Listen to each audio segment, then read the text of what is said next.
Talaga nga namang nakakahanga ang husay at galing ng mga CSUans.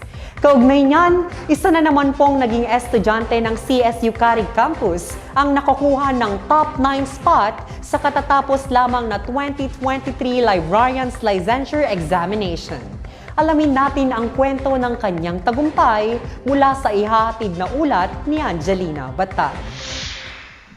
Matagumpay na nakamit ng CSU alumni na si Peter John Balad ang ikasyam na pwesto na nakapagtala ng 87.45% na marka sa katatapos lamang na Librarian Licensure Examination nitong Setyembre.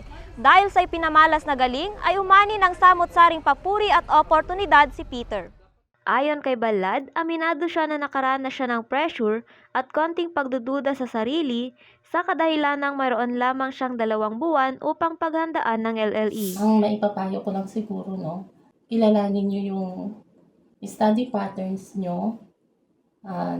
Huwag nyo ipilit yung sarili nyo na mag-review kung hindi naman kaya.